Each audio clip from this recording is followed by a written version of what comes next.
My dear friends, super കൺമണിയിൽ ഇനി വരാൻ പോകുന്ന കിടില എപ്പിസോഡിൽ എല്ലാവർക്കും സ്വാഗതം. അപ്പോൾ ദേവിജി സാഗറിനോടും കൃഷ്ണനോടും പറയുന്നു, ഞാൻ നിങ്ങളുടെ അടുത്ത് 2 കണ്ടീഷൻ കമ്പനിയിൽ വരാൻ മുമ്പ് വെച്ചിരുന്നു. അതിലൊന്ന് നിങ്ങൾ സാധിച്ചു. മറ്റേ കണ്ടീഷൻ കൺമണി തന്നെ ഈ അലിഗാൾ ഡിസൈനർ തന്നെ ആവുക എന്നതാണ്. എന്നിട്ട് ഡിസൈനർ എവിടെ, കൺമണി എവിടെ, കാണുന്നില്ലല്ലോ.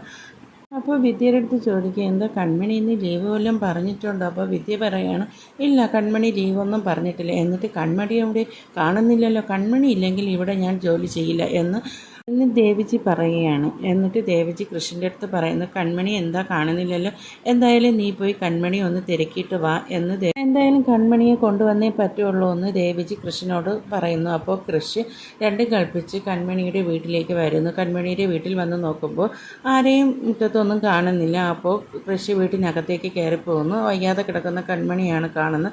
കൺമണി എന്ന് വിളിച്ചിട്ട് കൺമണിയുടെ ദേഹത്ത് തൊട്ട് നോക്കുമ്പോൾ നല്ല പനിയുണ്ടല്ലോ, വാ നമുക്ക് ഹോസ്പിറ്റലിൽ പോകാമെന്ന് കൺമണിയെ വിളിക്കുന്നു. അപ്പോൾ കൺമണിക്ക് ഒട്ടും എഴിക്കാനൊന്നും വയ്യ. ഇവിടെ വയ്യാതെ കിടക്കുന്ന നിന്നെ ഹോസ്പിറ്റലിൽ കൊണ്ടുപോകാൻ ഇവിടെ ആരുമില്ലേ എന്ന് ചോദിച്ചിട്ടാണ്, ദേഷ്യത്തിലാണ് കൺമണിയെ കൃഷി വിളിക്കുന്നത്.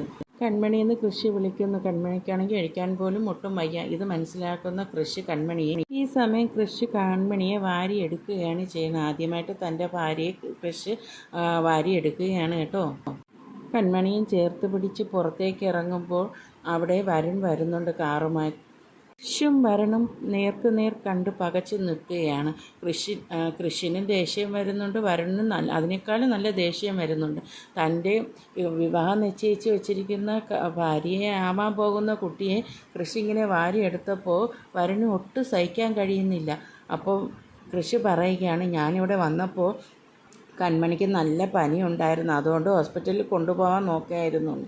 അപ്പോൾ വരുൺ പറഞ്ഞു, കൺമണിക്ക് പനിയെന്ന് അറിഞ്ഞിട്ട് ഞാൻ കാറുമായിട്ട് വന്നതാണെന്ന് നല്ല ദേഷ്യത്തിൽ പറയുന്നു. ഈ വരുണിൻ്റെ വാക്കുകൾ കേട്ട് സഹിക്കാൻ പറ്റാതെ കൃഷി കൺമണിയെ താഴെ ഇറക്കുന്നു. അങ്ങനെ കൃഷി കൺമണിയെ താഴെ ഇറക്കുമ്പോൾ കൃഷി കാണുന്ന കാഴ്ച ഞെട്ടിപ്പിക്കുന്ന കാഴ്ചയാണ്. താൻ കെട്ടിയ താലി ഇന്നും കൺമണി കളയാതെയുണ്ട്, അതിപ്പോഴും സൂക്ഷിച്ച് വെച്ചിരിക്കുന്നു എന്ന് മനസ്സിലാക്കിയ കൃഷി മൗനം പാലിച്ച് നിൽക്കുന്നു. ദേഷ്യത്തിൽ മൗനം പാലിച്ച് നിൽക്കുന്നു. അപ്പോൾ വരുണാണെങ്കിൽ കൺമണിയെ ചേർത്ത് പിടിച്ചുകൊണ്ട് പോവുകയാണ്, ഹോസ്പിറ്റലിൽ കൊണ്ടുപോകാമെന്ന് പറഞ്ഞ്. വരുണിനാണെങ്കിൽ നല്ല ദേഷ്യവും വരുന്നുണ്ട്. കൃഷ്ണനാണെങ്കിൽ അതിനേക്കാളും ദേഷ്യം വരുന്നു. താൻ കെട്ടിയ താലി കൺമണിയുടെ കഴുത്തിൽ കിടക്കുന്നു. ഇതെല്ലാം സഹിച്ചുകൊണ്ട് കൃഷ്ണ നോക്കിക്കൊണ്ട് നിൽക്കുകയാണ്.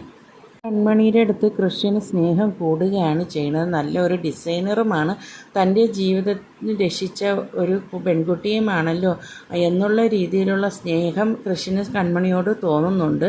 ഇനി കൺമണിയെ കൃഷി വരുണിന് വിട്ടുകൊടുക്കുമോ? കഴിവുള്ള കുട്ടിയെ എന്തായാലും കൃഷി വിട്ടുകളയില്ല. ഇനി കൃഷി കൺമണിയെ വരുണിന് നല്ല ആർക്കും ഇനി കൊടുക്കില്ല. കൃഷിന് കൺമണിയോട് സ്നേഹം തോന്നുകയാണ്. കൺമണി വരുണിൻ്റെ കൂടെ ഹോസ്പിറ്റലിൽ പോവുകയാണെങ്കിലും ഇടയ്ക്കിടയ്ക്ക് തിരിഞ്ഞ് കൃഷിനെ നോക്കുന്നുണ്ട്. കൺമണിക്കാണെങ്കിൽ വരുണിൻ്റെ കൂടെ പോകുന്നത് ഒട്ടും ഇഷ്ടമില്ല. എന്നാലും കൺമണി പോവുകയാണ്.